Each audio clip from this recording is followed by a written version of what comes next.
Halo rekan-rekan semua, ya heboh lagi masalah data ya, data yang jebol. Ini kan yang baru-baru ini lagi heboh PDN Pusat Data Nasional itu jebol ya. Padahal kalau kita flashback ke belakang itu udah sangat sering. Kita sudah sangat sering mengalami kebobolan data ini ya. Kita flashback sedikit aja ya di tahun 2021 misalnya. Itu kan data BPJS bocor itu di bulan Mei 2021 ya. Ada NIK, ada handphone, ada NPWP, bahkan ada fotonya itu bocor. Itu Mei 2021 dan itu terus berlanjut, banyak sekali kebocoran data di tahun itu gitu. Kemudian lanjut ke tahun 2022 masih saja banyak data-data pribadi yang bocor. Itu di yang paling heboh di 2022 itu di bulan September itu 1,3 miliar ya, ada 1,3 miliar data ya, registrasi SIM card kita juga bocor 1,3 miliar. Jadi ya kalau kita registrasi SIM card kan ada NIK, ada KK itu diduga juga bocor ya. Lanjut di 2023 juga masih saja banyak terjadi kebocoran data.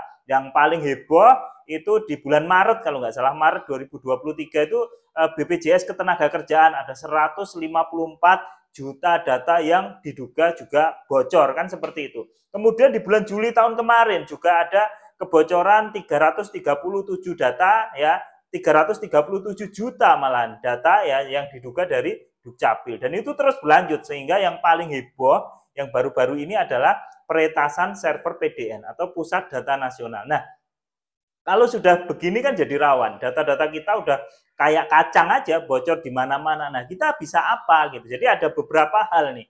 Ada beberapa hal yang teman-teman harus lakukan berkaitan dengan kebocoran data pribadi ini ya. Langsung saja ya. Yang pertama itu segera ganti passwordmu ya. Kita kan nggak tahu ini data-data yang jebol ini kan banyak aplikasi-aplikasi ya baik pemerintahan ataupun swasta itu yang datanya jebol, jangan-jangan itu memuat password-password kita kan gitu. Nah, cilakanya orang-orang Indonesia itu biasanya password antar satu aplikasi dengan aplikasi yang lain itu sama. Jadi biasanya kita tuh punya banyak aplikasi ya. Ketika aplikasi satu dan lainnya itu passwordnya itu sama gitu, punya kecenderungan seperti itu. Sehingga apa? Sehingga ketika salah satu aplikasi kita ya passwordnya itu keretas ya, ketahuan ya, maka aplikasi-aplikasi yang lain bisa ditebak karena passwordnya sama kan gitu. Makanya sekarang segera ganti password Anda. Ya, apakah harus berbeda setiap aplikasi ya? Sebenarnya itu lebih baik, tapi kan malah bahaya juga karena kalau kita punya banyak aplikasi kemudian passwordmu beda-beda malah kamu gampang lupa kan gitu kan ya. Jadi segera ganti passwordmu, dan jangan lupa ini ada hal menarik juga. Jadi 25% orang Indonesia itu passwordnya itu tanggal lahir, maka jangan gunakan itu karena data kita udah jebol nih. Ya, data kita udah jebol, tanggal lahir kita udah diketahui orang banyak gitu, maka jangan pakai password yang berhubungan tanggal lahir. Kan banyak sekali kalau namanya Agus, lahirnya 2 September 83 misalnya, maka passwordnya biasanya Agus 02 09 1983. Itu banyak sekali orang-orang yang menggunakan password gitu ya. Hilangin, jangan menggunakan password seperti itu, atau jangan menggunakan ya, ini seru juga. Jadi ada survei itu selain password itu tanggal lahir, juga orang Indonesia itu cenderung menggunakan password nomor berurutan, misalnya 123 gitu ya. Misalnya namamu Cindy, maka passwordmu Cindy 123. Itu banyak sekali. Jangan pakai password itu. Ya, itu yang pertama. Masalah password harus segera diganti kan gitu. Yang kedua adalah verifikasi 2 langkah. Nah, ini kan udah datamu udah menyebar kemana-mana. Tanggal lahirmu banyak orang yang tahu ya.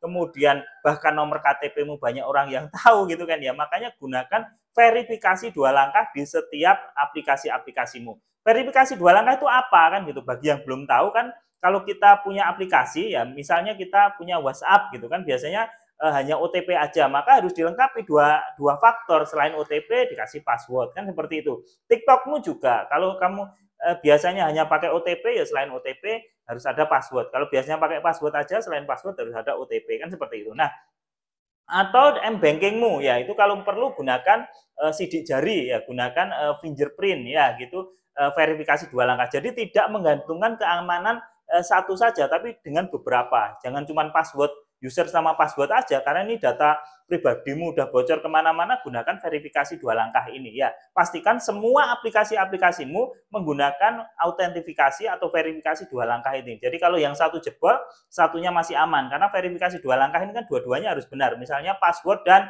pertanyaan, atau password dan sidik jari, atau password dan OTP dan sebagainya. Ya, itu yang kedua, gunakan verifikasi 2 langkah. Dan yang ketiga, jangan asal percaya dengan nomor-nomor yang baru kamu kenal gitu. Misalnya kamu dapat telepon gitu, mengaku dari bank misalnya. Nah, ini kamu jangan langsung percaya meskipun mereka menyebutkan namamu, alamatmu, nomor NIK-mu, tanggal lahirmu, kamu jangan langsung percaya karena datamu ini udah jebol kemana-mana. Banyak kejadian tuh yang uangnya habis terkuras karena langsung percaya ya. Nanti ada telepon dari bank bilang, oh ini lagi ada hacker ke rekeningmu. Nah, bank itu bisa menyebutkan yang orang yang mengaku dari bank tadi, yang penipu tadi bisa menyebutkan namamu, NIK-mu, ya, nomor rekeningmu. Makanya kamu langsung percaya, padahal itu nanti kamu ujung-ujungnya dimintai nomor kartu ATM, alasan ini untuk keamanan data dan sebagainya. Ujung-ujungnya apa? Malah uangmu dijebol, rekeningmu akan dijebol, seperti itu loh. Makanya karena data pribadi ini sudah bocor kemana-mana dan banyak sekali ya.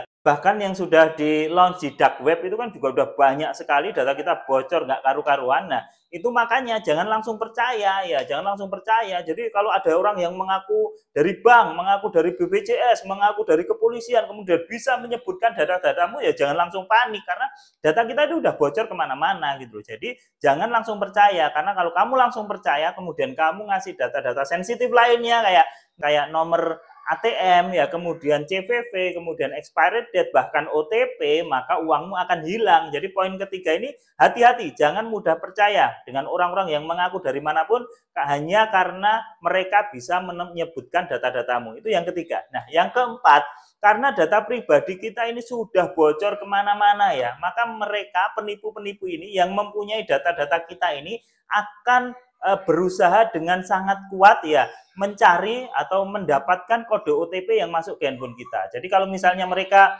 pengen install WhatsApp kita atau mereka pengen mengambil WhatsApp kita ya, mereka kan ngincernya OTP. Nah, nanti mereka dengan segala daya upaya akan buat link palsu dan sebagainya, sehingga ketika OTP itu didapat maka WhatsAppmu akan berpindah ke orang lain. Sama, perbankan juga sama, karena data-datanya mereka udah lengkap, mereka ngincer nih yang namanya OTP ya. Jadi kalau mereka akan ngaku sebagai pegawai bank atau mereka akan memberikan link phishing ya, link phishing itu link palsu yang seolah-olah ketika diklik itu akan mirip sekali tampilannya dengan website bank itu, padahal itu web palsu. Nah, ketika kamu klik, kamu isi data termasuk kode OTP ya, maka m-bankingmu bisa diambil alih kan, seperti itu. Jadi macam-macam, hati-hati. OTP itu bersifat rahasia. Ini sudah bolak-balik saya ingatkan. Kode OTP itu kode yang masuk ke handphone kita ya.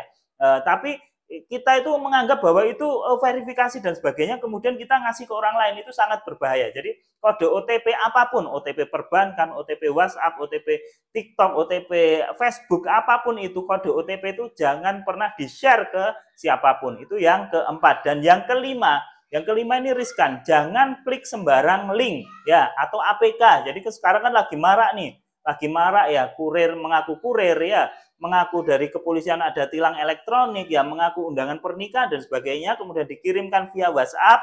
Kemudian kalau itu diklik, maka yang terjadi apa? Penipu bisa mengakses data-data handphonemu termasuk data SMS gitu loh. Nah, SMS kan bisa nampung OTP. OTP biasanya larinya kan ke SMS lah. Kalau data pribadi ini sudah bocor ya, kemudian ditambah penipu bisa mengakses folder SMS-mu, ya cilaka kan gitu. Karena apa? Nanti udah data pribadi, kemudian ada kode OTP masuk ke handphone. Nah, kemudian OTP-nya ini karena kamu klik sembarangan, install sembarangan, menyetujui permintaan sembarangan, nanti malah penipu bisa baca SMS-mu itu gitu loh. Jadi hati-hati selalu. Data pribadi kita sudah bocor dan ini bukan kali pertama. Ini bukan kali pertama karena sebelum-sebelumnya sebenarnya sudah banyak sekali, cuman akhir-akhir ini aja heboh banget karena server data nasional ya, karena bocor akhirnya banyak instansi-instansi yang operasionalnya mandek, makanya kita jadi rame. Padahal sebelum-sebelumnya mulai dari 2021, 2022, 2023, 2024 udah banyak sekali ya kebocoran data-data pribadi. Nah, hati-hati selalu ya teman-teman. Hati-hati selalu karena dengan bocornya bermacam-macam data pribadi ini tentunya keselamatan data-datamu ya sangat berbahaya sekali. Tentunya m-bankingmu ya rawan ambil alih ya, WhatsApp, aplikasi-aplikasi apapun itu, karena mereka udah pakai data pribadi kita harus berhati-hati dan jalankan 5 hal yang kita diskusikan tadi. Mudah-mudahan dengan melakukan 5 hal tadi, maka akun-akunmu terhindar dari modus-modus peretasan. Ya, itu aja dari saya. Assalamualaikum warahmatullahi wabarakatuh.